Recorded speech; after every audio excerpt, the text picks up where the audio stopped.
Wow. Happy Thursday and welcome to SJU. It's going to be a delightfully fun romp today because I'm joined by some delightfully fun people. Danielle Radford is here. Hi. We have Sarah and her person, and then we also have Eric here, who's going to be the centerpiece of our show. Outside of Sarah, today is a walk through your childhood, ladies and gentlemen, because we're sorting through a ton of vintage X-Men toys and probably making fun of them. Also, I'm going to learn what a money plane is, and it's all in support of Direct Relief and Black Lives Matter. There are links in the description on how you can support both of those organizations below, so please do check that out. I really don't know anything about what a money plane is. I want to be very clear about that. I know the title, and that is 100% all that I know. Also, I'm 100% confident that we are the people to determine the actual value of this toy. So this is a secret area of expertise for us. This week is the 20th anniversary of the first X-Men movie, unless you count Generation X TV show, which my script tells me that Joe absolutely does. Oh, I do. I have that entire script memorized as well. Same here. Good. I had that. I had that sent on VHS to me in Holland because I needed to see it so badly. That was the weirdest sentence I've ever heard. It's all true. Okay, then I'm the only one that does not and remains in the actual world continuity. Yesterday, we drafted the X-Men movie rosters and came up with a plot involving riverboats and dinosaurs. I should watch the show when I am not on it. Today, we realized that our own Eric Goldman is preparing to sell a ton of vintage X-Men toys. So we're going to go sort through them and make the definitive call on their value. Are you ready to Antiques X-Men Roadshow this? As ready as I'm going to be. Bring forth the toy. Oh, should I start? Should I start with one? Yeah, all right. Let's bring up that first toy. Let's call this taking a dump Gambit, because this is the position he is stuck in. He's got some sort of communicator on and his playing cards, but he's forever squatting. No trench coat. You know, first of all, I'm going to say I think this is a really strong insight to how strong Gambit actually is, because that squat is not easy to maintain. That is a tough squat to hold. That's really going to burn your hamstrings, and I've just give the guys roses, because that's tough. That's a wide base. It means it's harder for him to push over, probably, because he's lowered his center of gravity. I don't know who he's communicating with. I'm sure the only word he says is share. I feel like you don't really need a communicator for that. I missed the trench coat. I don't. Yeah, that's an interesting figure. Trench coatless Gambit is weird. Yes. Yeah. So here's the things that we should consider when we are creating the value around this toy, or like determining the value around this toy. One, the uniqueness of the position. It's not often that we see a superhero in dump position. So I do think there's a 20% markup for that. Two, I think to Joe's point is the power of the squat itself. I think that we have to mark up a little bit, at least 2.5%, what we would normally do just for sheer show-offery, for showmanship on Gambit's part. And I think to Danielle's part, 3, the toy is unlikely to tip over because that is a strong squat. You can hold it on your shoulder. You can use it to teach kids how to potty train. There's just a number of uses for the toy. So I'm going $502 for this toy, ladies and gentlemen. 502 out of pox. Okay. Okay.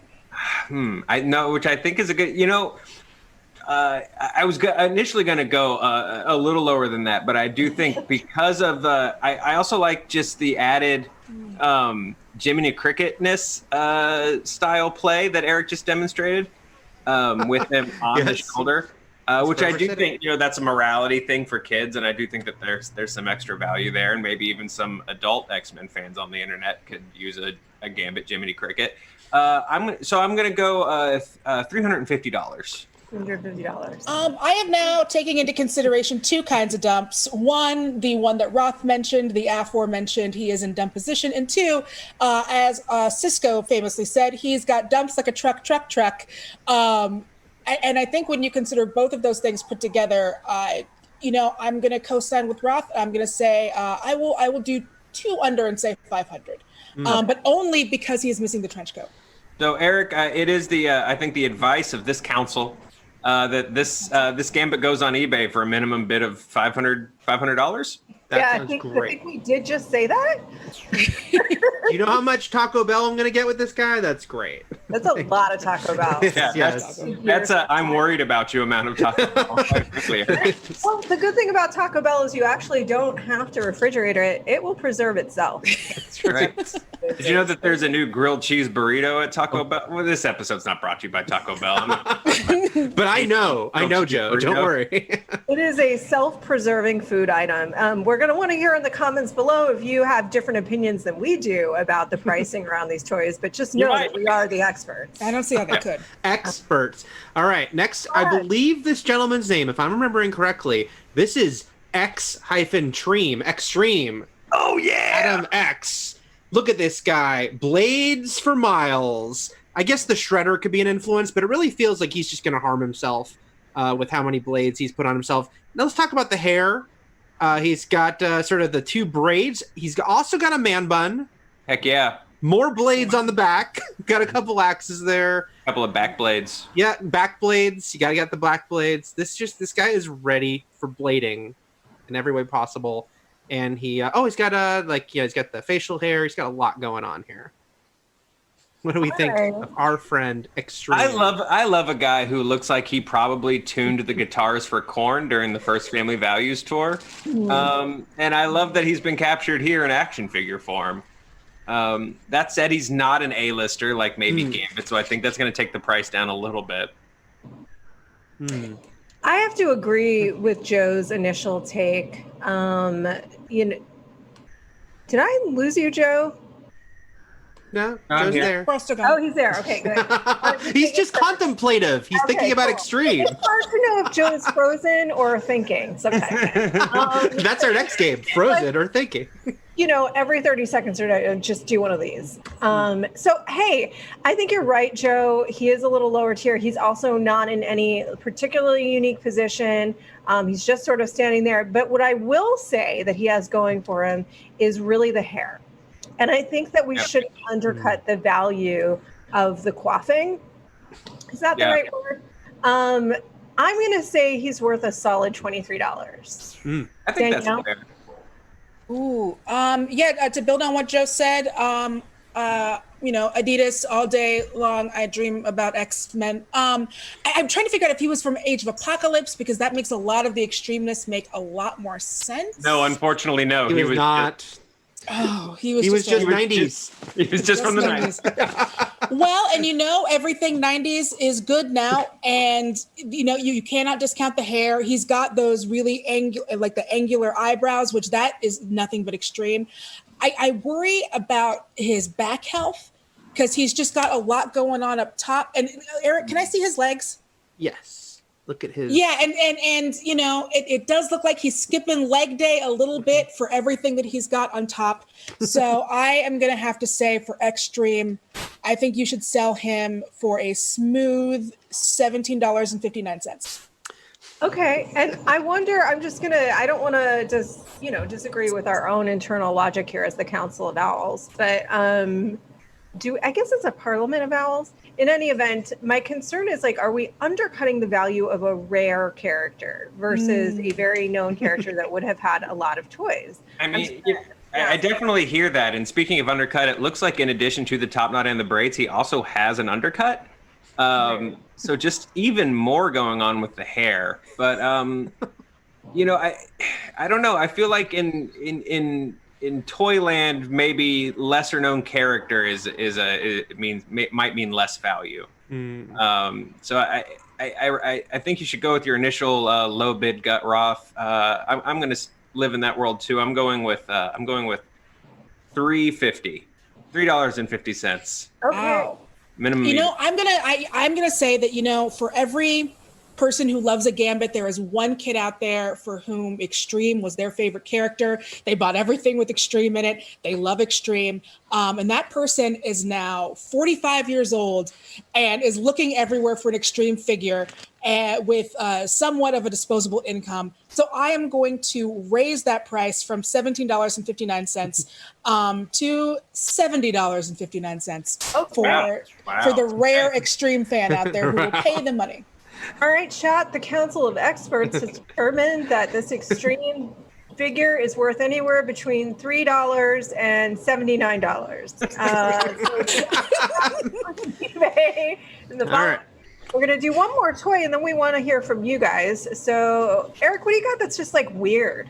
You know what? I had two choices of what I was going to do for the next one. They're both pretty good, but I think I'll just go with a really recognizable character. This is very comics accurate. Again, 90s folks, because you know him. You love him. But this is Wolverine. Oh, wow. Oh, I know exactly which Wolverine this is. Look at those big hands. And look at all of the hair coming out of his forearms, out of his wrists.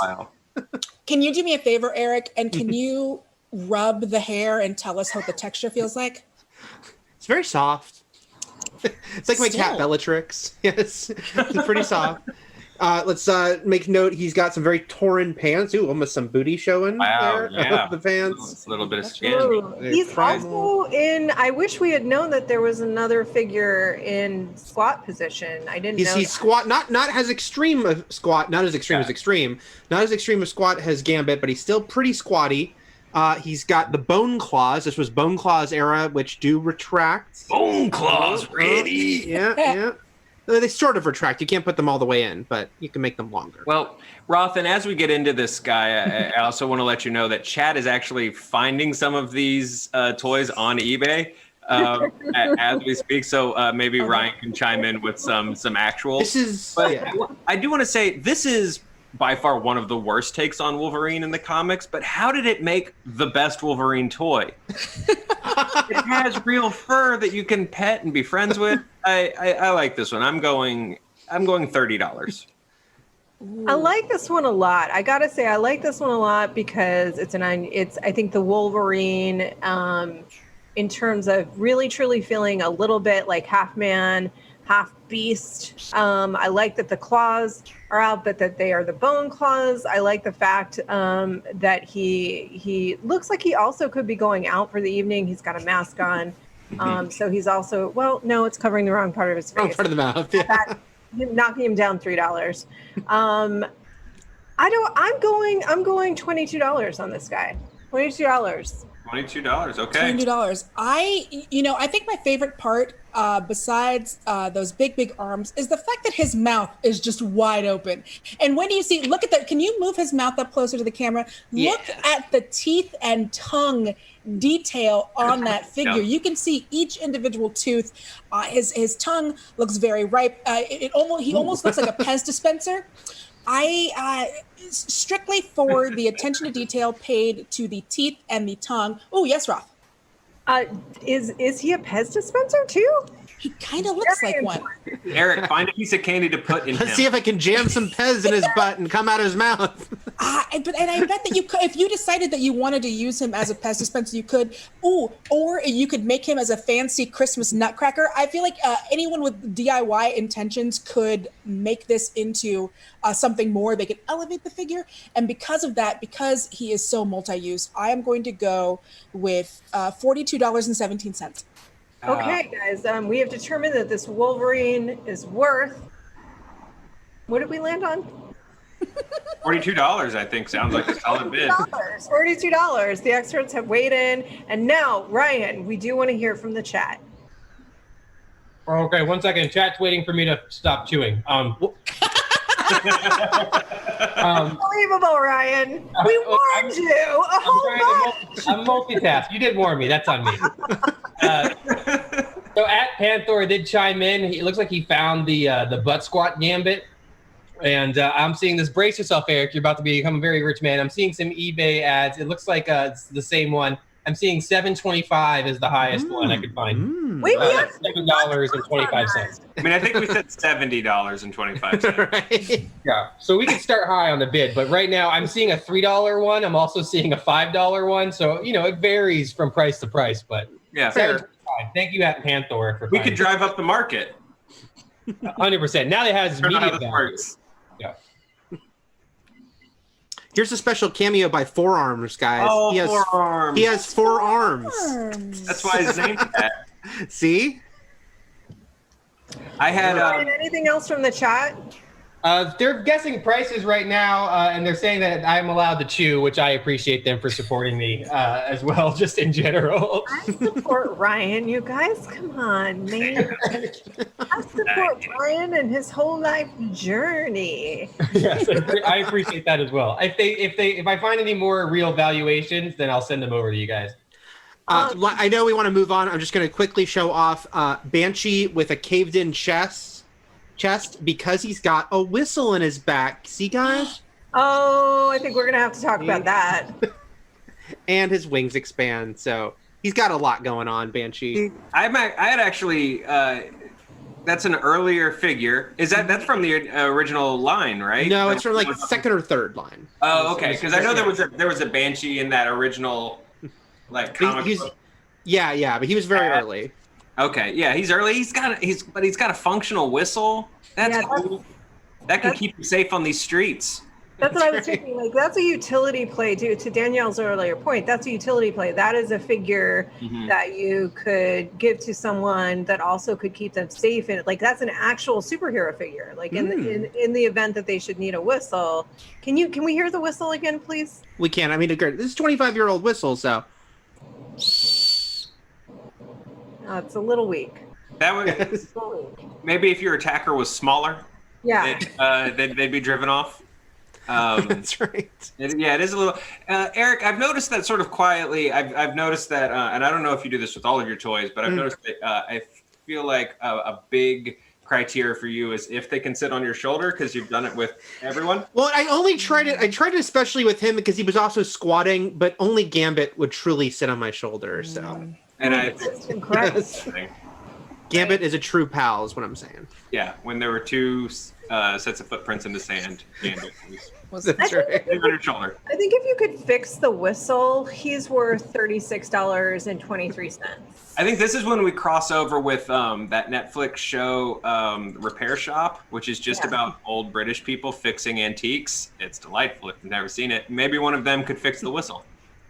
Also, the whistle part, if we don't use it as a whistle, it reminds me very much of there were these toys when I was a kid where you would put like this little doll that had the whole little doll and you would wind up the stand and it would make the doll go up and flip around. And I think we might be able to modify it so that Banshee could actually fly because he's got those wings. So we could put him on one of those stands, yank back the cord, and then make Banshee fly. They're called Sky something. For the record, I have this Banshee whistle. I'm seeing on Amazon. I'm seeing a $13, but that's new in the box. $13 for the Banshee whistle. I do like the idea of wearing it around my neck with a necklace for emergencies. I like that a lot. Maybe bring up the price. I like that. So it might not be new in box, but it's been in Eric's mouth. And I think that's an important criteria. That's right. That's right. He's not a minor celebrity. It's got my DNA on it, guy. Yeah. He's lived, I think, is the point. And one of the things that we undervalue, frankly, in our culture is just life experience. But I don't. Absolutely. I'm adding dollars. Or, how much is this worth to you if you want to frame Eric for a crime? A clone and have your own Eric at home that you could put figures on. That's right. I think it's up to at least $12, $13, $14. Yeah. I am uncomfortable. I think we landed that we're pricing him at $17.42. I think that's fair. Also, I'm a sucker for cloth on toys. I think that's the coolest thing. All right, Ryan, we are going to hear more from the chat, and then we're going to learn about Money Plane, and then any final weird toys that Eric just wants to show off for us. But first, Joe Starr is going to thank you very much for your patience. Guys, thank you very much for liking and subscribing. Hope you're enjoying the weirdness this week. We wanted to do some fun stuff for the anniversary of X-Men, and I feel like we've accomplished it. We'll let you be the judge in the comments. We had a great Hey Fandom with Janet Varney yesterday. Make sure you check that out over at fandom.com. Those have been super fun. Like all of these sort of, they're a little more than AMAs, right? Because it's not just someone like reading your question off Reddit or off of a text or something like that. You actually get to like step up, face-to-face, have like a face-to-face sort of conversation with them. And they've all been really, really cool. And all three of you have hosted them, and all three of you have done a phenomenal job. leading these things. You've all three of you guys have been great hosts for these, and they've been super entertaining. So make sure you check those out over at fandom.com/video. And then, again, in the link below, we have links to Direct Relief and Black Lives Matter. Why didn't we call it Fandom Face to Face? Oh, that would have been good. Why didn't we? We'll bring it up in the Slack thread. That's right. Yeah. Reboot it. Hey Joe, we have a review tomorrow too. If you want to call that out. Sorry, I didn't. And we're reviewing. It's not just the 20th anniversary of X-Men. It's the 10th anniversary of Inception, the greatest movie ever made according to IMDb. Is it actually the greatest movie ever made? We're gonna find out definitively tomorrow. Roth and Spencer will be reviewing. Yeah, so if you want to join in, we want to hear your comments as well. So if you want to rewatch Inception tonight, I'm being a jerk. It's a fun movie. We have time to do that. I watched it again last night, and I won't spoil what I thought about it because we're going to talk about it tomorrow right here on SJU. Danielle. Hello.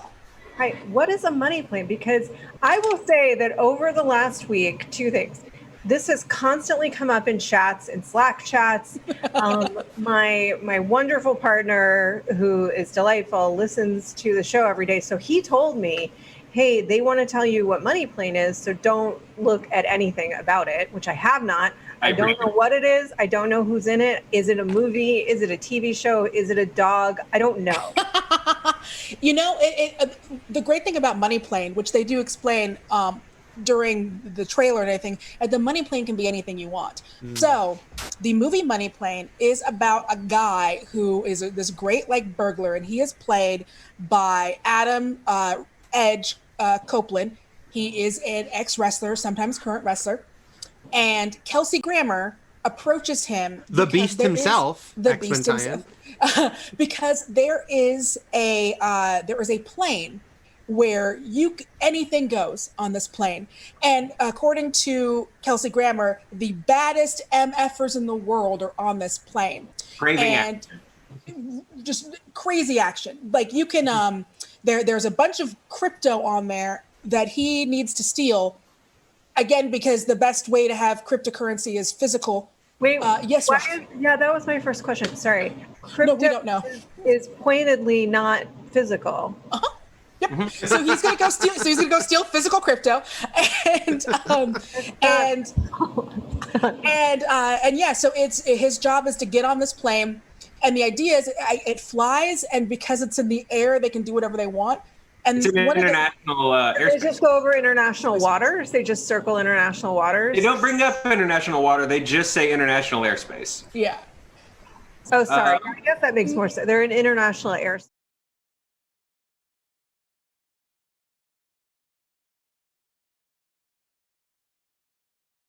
And I don't know how to answer that. It's a life experience. Let me take you back to before a single shot of Money Plane had ever been made. Joey Lawrence of Blossom fame, his younger brother approached him and said, "Hey Joey, I have a great idea for a movie that I would like to write, direct, and also have a small role in." Oh no. Called Money Plane. And Joey Lawrence was like, "That sounds terrible." And he was like, "Nepotism." And Joey Lawrence was like, "You're right. Let me make some calls." As a result of those calls, they got what seems to be one day with Kelsey Grammer, half a day with Denise Richards, and a half a day with Thomas Jane. You guys did not mention Thomas Jane. Surprise Thomas Jane. As well. Surprise Thomas Jane happens. This is a movie where Kelsey Grammer plays a man who is codenamed The Rumble. Yes. And in explaining the Money Plane to Edge, says... We don't have that clip, do we? Oh, yeah, no, I don't think we have the clip. It says, basically, the idea of the Money Plane is that evil people bet on horrible things on the Money Plane, and that's how you make money. And you can bet on anything. If you want to bet on a man screwing an alligator, Money Plane. Ew! and we don't know how that bet works, by the way. We don't know what exactly you're betting on. Let me explain this part of the Money Plane. We said spoiler alert for all this, we right? By the start way, with the example of man having sex with an alligator. The first event on Money Plane is Texas Hold'em. Boo! Lying plane. The best way I can explain Money Plane is that Kelsey Grammer says, legend has it that there's a thing called the Money Plane. So he sets it up as this, the 1% of bad guys know about the Money Plane. It's this legend. And then the Money Plane is 3 rooms with recycled airplane porn sets. And where they play Hold'em, and Is it at least like some kind of mix between Russian roulette and Texas Hold'em? Like if you no, but actually they do play Russian roulette immediately following Texas Hold'em. I wouldn't just start with the Russian roulette. And I'm sorry to interrupt. If you saw I was on my phone, I was doing research because I wanted to know if the Lawrence who was in charge of Money Plane was one of the Lawrences that was involved in the all Lawrence show, Brotherly Love. And he played the youngest Lawrence in the all Lawrence 90s show, Brotherly Love. That was just wall-to-wall Lawrence. Yes. Lawrence Arms. Well, I have a number of follow-up questions. First of all, Sure. Texas Hold'em is a beautiful American game, and I know that it's international, but I love Texas Hold'em a lot. I love Texas Hold'em. But if you're not having Texas Hold'em with the alligator, that's not a Money Plane. Yeah, lead. I don't understand. Look, if this is where the top 1% of criminals go to gamble, I don't want to play something that I can play on Nabisco.com for rich crackers, which you can, by the way, and I have. We can play that at a Zoom happy hour right now. Yeah. We ever see, is there a cheetah? Is there any animal? I don't like, by the way, I do not approve at all. Like the feats of strengths with an animal should be very, very, very carefully constructed and with all due respect to the animal. So I don't approve of that bet, but I assume the bet was. Roth, here's how I'm going to answer that question. The bet is. I don't know where the animal budget, the promised animal budget for this movie went. Okay. Because there are no animals on screen. I think it went to various Lawrences.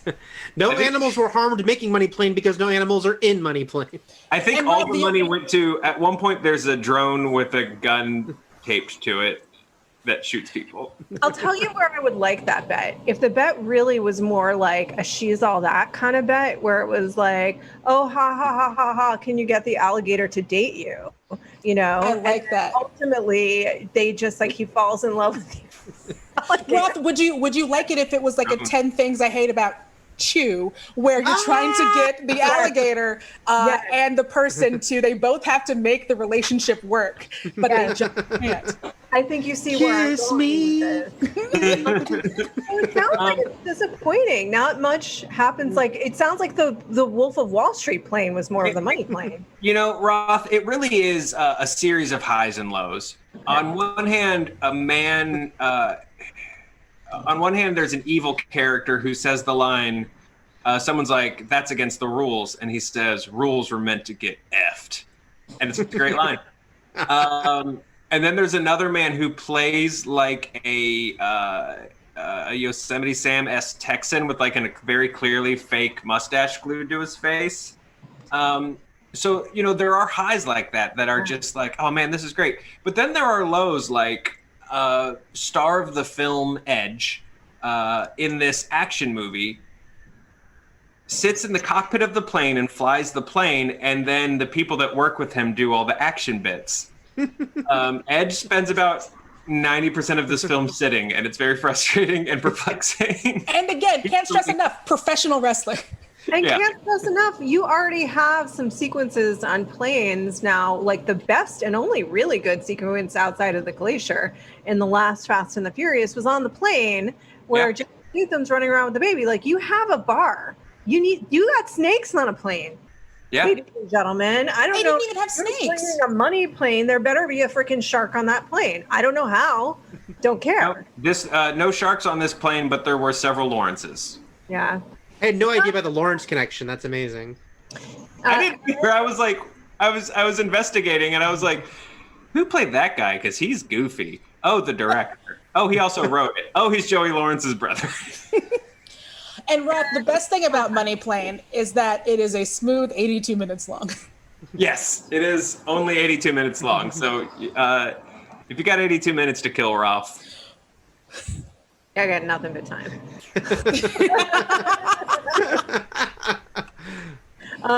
I am so happy to be busy. It is so much better to be busy than not. So I have nothing but gratitude for that in my life. Roth, I'm so sorry. I would be remiss. My wife would not forgive me if I did not mention the scene where Thomas Jane is cooking pasta while he waits for hitmen to approach his house, a takedown team to approach his house, and he's cooking pasta. And first he puts like 5 little spaghettis into the pot, just like 5, and then starts stirring this little thing of sauce, and they add... It's perplexing, because for one thing, none of the guns are loud in this movie. Like, their sound design is very off for guns, but then this pasta sauce goes... It's so loud.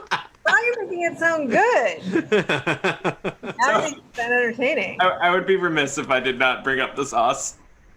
No, I think the sauce bring up would the make sauce. up for the lack of alligator, but probably not. Ryan, do we have any comments in the chat of people that have watched and enjoyed Money Planes? Do they have a favorite scene? And Eric, I'm going to ask you if you have one final figure that you want to share before we just wrap this beautiful day up. Well, this moment of the day. So a couple things from the trailer. A good amount of excitement and confusion. At Mariko True says, "Wait, I'm getting confused. Is this Joe's dream or an actual movie?" And it's a little bit of both. Yeah, I think we could all agree. And Devil Kazuya 27, who I saw it, says, "Best way I could describe this movie is that Kelsey Grammer needed money for a plane," and that was his opinion on it. I will say before we head out, some people in the chat were asking, and I know, Eric, you had mentioned this on Twitter, but they were wondering if we had any thoughts on New Mutants going to Comic-Con, even though Marvel's not. And just while we're here, is there any last-second New Mutants predictions, or has anything changed in your guys' mind? I know that they just dropped a teaser as well. It's so fascinating. I wonder, because we keep hearing they kind of have to release it, quote unquote, theatrically and all this, but could they just do the drive-in route and a handful of theaters or something? Plus, rules were meant to be F'd. Yeah. So that's what I'm wondering. I have my Magic action figure right here, and she's hoping that we get to see that movie soon. So we'll find out. I hear you. Go ahead. Dorian from Geeks of Color said the funniest thing this morning, so I want to give props to the source because they released another New Mutants clip along with that news that they were going to do the virtual Comic-Con, and Dorian was like, they should drop New Mutants on Quibi if they're going to keep just giving us short clips at a time. But New Mutants on Quibi, and I honestly think that's a great idea. It's a win-win for everyone. Remember, was it Amazing Spider-Man 1 or 2, or maybe it was both of them, that someone compiled that they put out so many clips that it was about like 20 minutes of the movie by the time, different scenes, like different aspects of the movie. You could watch like 20 minutes of that movie before it actually opened. I actually think that the Quibi thing is hilarious, but the actual solve, Eric nailed it. Just release it in some drive-ins and call it a day. Release the Kraken on Hulu or whatever. Well, it has to go to HBO, we know, because of the pre-existing deal after that with Fox Movies. I don't care where it goes. I want it to just rolled back everything. I'm still stuck in my damn house for goddamn mutants. And look, in the meantime, Roth, my only fix that I can think of while you're waiting for New Mutants is the entirety of 1997's made-for-TV Generation X movie is on YouTube. Ryan, let's find it and link it in the description below. It's from the director of Nightmare on Elm Street 2. You can't go wrong. It stars Max Hedren. You don't have to do this. 1996 one? Yeah, the 1996 one. They have a white girl playing Jubilee. They just... On it. Yes. Everything you want from a comic book adaptation to get everything wrong. From 1996. Yes. I will not be checking that out, but I may be checking out some of the other recommendations from Joe in terms of the reality TV shows he's been suggesting of late. Those sound nice and fun. We will be here tomorrow talking about Inception, looking back on Inception as we await Tenet, which I'll do another prediction there. It's not going to come out on the date that they said it's going to come out. There's the prediction. It's going to probably have to move again, which sucks. But in the meantime, we have a look back at Inception. And I will say, I think you might enjoy it if you watch it again. I did. I guess I just spoiled the review. There'll be more words than that. Plus, maybe there will be more words. Can I say farewell from? Can I do a quick farewell from two of my figures? Yeah, Absolutely. Steroid Colossus, which you wouldn't think could be a thing because why would Colossus need steroids? But look at this Colossus. Wow, he is brolic. He can't put his arms down. His arms don't move down. Yeah. Can't get through a door. Look at that chest to waist ratio. Yes. Yeah, he definitely has metallic back knee. Yes, some bad things have happened there. And then I believe this gentleman's name was Fang. I don't remember much about him except that look at this on his back. This slides down, and then this, a little him, comes out from his back. Absolutely not. No, nope. He's got a back cavity.